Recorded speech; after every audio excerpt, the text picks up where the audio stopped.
Genesis, chapter 24. Abraham was old and well advanced in age. Yahweh had blessed Abraham in all things. Abraham said to his servant, the elder of his house, who ruled over all that he had, "Please put your hand under my thigh. I will make you swear by Yahweh, the God of heaven and the God of the earth, that you shall not take a wife for my son of the daughters of the Canaanites, among whom I live. But you shall go to my country and to my relatives, and take a wife for my son Isaac." The servant said to him, "What if the woman isn't willing to follow me to this land? Must I bring your son again to the land you came from?" Abraham said to him, "Beware that you don't bring my son there again. Yahweh, the God of heaven, who took me from my father's house, and from the land of my birth, who spoke to me, and who swore to me, saying, 'I will give this land to your offspring. He will send his angel before you, and you shall take a wife for my son from there.' If the woman isn't willing to follow you, then you shall be clear from this oath to me. Only you shall not bring my son there again." The servant put his hand under the thigh of Abraham his master, and swore to him concerning this matter. The servant took 10 of his master's camels, and departed, having a variety of good things of his master's with him. He arose and went to Mesopotamia, to the city of Nahor. He made the camels kneel down outside the city by the well of water at the time of evening, the time that women go out to draw water. He said, "Yahweh, the God of my master Abraham, please give me success today, and show kindness to my master Abraham. Behold, I am standing by the spring of water. The daughters of the men of the city are coming out to draw water. Let it happen that the young lady to whom I will say, 'Please let down your pitcher that I may drink.' Then she says, 'Drink, and I will also give your camels a drink.' Let her be the one you have appointed for your servant Isaac. By this I will know that you have shown kindness to my master." Before he had finished speaking, behold, Rebekah came out, who was born to Bethuel, the son of Milcah, the wife of Nahor, Abraham's brother, with her pitcher on her shoulder. The young lady was very beautiful to look at. A virgin, no man had known her. She went down to the spring, filled her pitcher, and came up. The servant ran to meet her and said, "Please give me a drink, a little water from your pitcher." She said, "Drink, my lord." She hurried and let down her pitcher on her hand and gave him a drink. When she had finished giving him a drink, she said, "I will also draw for your camels until they have finished drinking." She hurried and emptied her pitcher into the trough and ran again to the well to draw, and drew for all his camels. The man looked steadfastly at her, remaining silent, to know whether Yahweh had made his journey prosperous or not. As the camels had finished drinking, the man took a golden ring of 1/2 shekel weight, and 2 bracelets for her hands of 10 shekels weight of gold, and said, "Whose daughter are you?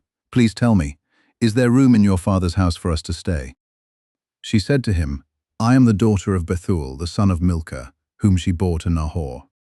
She said moreover to him, "We have both straw and feed enough, and room to lodge in." The man bowed his head and worshipped Yahweh. He said, "Blessed be Yahweh, the God of my master Abraham, who has not forsaken his loving kindness and his truth toward my master. As for me, Yahweh has led me on the way to the house of my master's relatives." The young lady ran and told her mother's house about these words. Rebekah had a brother, and his name was Laban. Laban ran out to the man to the spring. When he saw the ring and the bracelets on his sister's hands, and when he heard the words of Rebekah his sister, saying, "This is what the man said to me," he came to the man. Behold, he was standing by the camels at the spring. He said, "Come in, you blessed of Yahweh. Why do you stand outside? For I have prepared the house and room for the camels." The man came into the house, and he unloaded the camels. He gave straw and feed for the camels, and water to wash his feet and the feet of the men who were with him. Food was set before him to eat, but he said, "I will not eat until I have told my message." Laban said, "Speak on." He said, "I am Abraham's servant. Yahweh has blessed my master greatly. He has become great. Yahweh has given him flocks and herds, silver and gold, male servants and female servants, and camels and donkeys. Sarah, my master's wife, bore a son to my master when she was old. He has given all that he has to him. My master made me swear, saying, You shall not take a wife for my son from the daughters of the Canaanites, in whose land I live. But you shall go to my father's house and to my relatives, and take a wife for my son. I asked my master, what if the woman will not follow me? He said to me, Yahweh, before whom I walk, will send his angel with you, and prosper your way.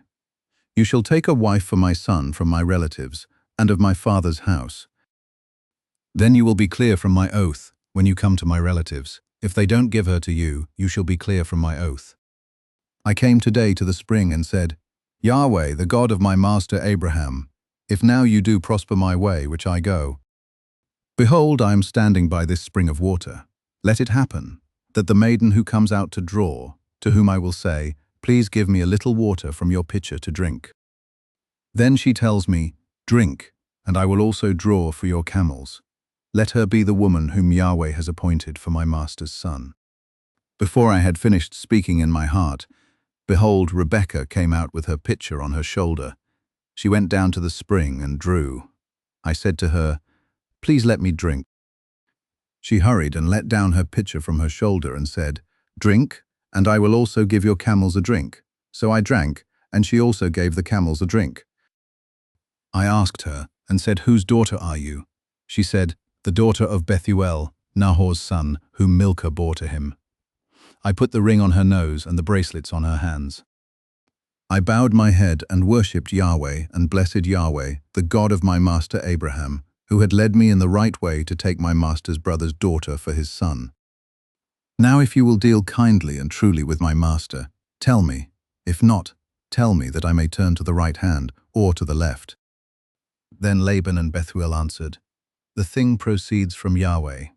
We can't speak to you bad or good. Behold, Rebekah is before you. Take her and go, and let her be your master's son's wife, as Yahweh has spoken. When Abraham's servant heard their words, he bowed himself down to the earth to Yahweh. The servant brought out jewels of silver and jewels of gold and clothing and gave them to Rebekah. He also gave precious things to her brother and her mother. They ate and drank, he and the men who were with him, and stayed all night. They rose up in the morning, and he said, send me away to my master. Her brother and her mother said, let the young lady stay with us a few days, at least 10, after that she will go. He said to them, don't hinder me, since Yahweh has prospered my way. Send me away that I may go to my master. They said, we will call the young lady and ask her. They called Rebekah and said to her, will you go with this man? She said, I will go. They sent away Rebekah, their sister, with her nurse, Abraham's servant, and his men. They blessed Rebekah and said to her, our sister, may you be the mother of thousands of 10,000s, and let your offspring possess the gate of those who hate them. Rebekah arose with her ladies. They rode on the camels and followed the man. The servant took Rebekah and went his way. Isaac came from the way of Beer Lahai Roi, for he lived in the land of the south. Isaac went out to meditate in the field at the evening. He lifted up his eyes and looked. Behold, there were camels coming. Rebekah lifted up her eyes, and when she saw Isaac, she got off the camel. She said to the servant, who is the man who is walking in the field to meet us? The servant said, it is my master. She took her veil and covered herself. The servant told Isaac all the things that he had done. Isaac brought her into his mother Sarah's tent, and took Rebekah, and she became his wife. He loved her. So Isaac was comforted after his mother's death. Genesis chapter 25. Abraham took another wife, and her name was Keturah. She bore him Zimran, Yokshan, Medan, Midian, Ishbak, and Shua. Yokshan became the father of Sheba and Dedan. The sons of Dedan were Ashurim, Letushim, and Leumim. The sons of Midian were Ephah, Hanok, Abida, and Eldar. All these were the children of Keturah. Abraham gave all that he had to Isaac. But Abraham gave gifts to the sons of Abraham's concubines. While he still lived, he sent them away from Isaac his son, eastward to the east country. These are the days of the years of Abraham's life which he lived, 175 years. Abraham gave up his spirit and died at a good old age, an old man, and full of years, and was gathered to his people.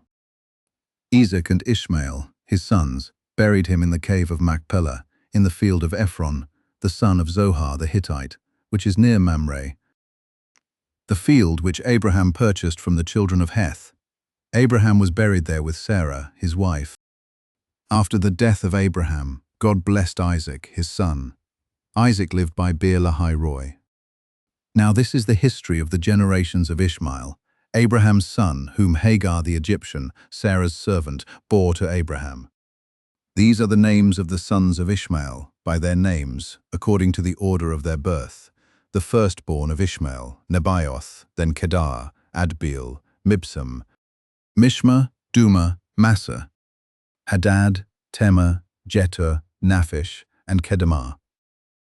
These are the sons of Ishmael, and these are their names by their villages and by their encampments, 12 princes according to their nations. These are the years of the life of Ishmael, 137 years. He gave up his spirit and died, and was gathered to his people. They lived from Havilah to Shur, that is before Egypt, as you go toward Assyria. He lived opposite all his relatives. This is the history of the generations of Isaac, Abraham's son. Abraham became the father of Isaac. Isaac was 40 years old when he took Rebekah, the daughter of Bethuel, the Syrian of Paddan Aram, the sister of Laban the Syrian, to be his wife. Isaac entreated Yahweh for his wife, because she was barren. Yahweh was entreated by him, and Rebekah his wife conceived. The children struggled together within her. She said, "If it is like this, why do I live?" She went to inquire of Yahweh. Yahweh said to her, "Two nations are in your womb. Two peoples will be separated from your body. The one people will be stronger than the other people. The elder will serve the younger." When her days to be delivered were fulfilled, behold, there were twins in her womb. The first came out red all over, like a hairy garment. They named him Esau. After that, his brother came out, and his hand had hold on Esau's heel. He was named Jacob. Isaac was 60 years old when she bore them. The boys grew. Esau was a skillful hunter, a man of the field. Jacob was a quiet man, living in tents. Now Isaac loved Esau, because he ate his venison. Rebekah loved Jacob. Jacob boiled stew. Esau came in from the field, and he was famished. Esau said to Jacob, "Please feed me with some of that red stew, for I am famished." Therefore his name was called Edom. Jacob said, "First, sell me your birthright." Esau said, "Behold, I am about to die. What good is the birthright to me?" Jacob said, "Swear to me first." He swore to him. He sold his birthright to Jacob. Jacob gave Esau bread and lentil stew. He ate and drank, rose up, and went his way. So Esau despised his birthright.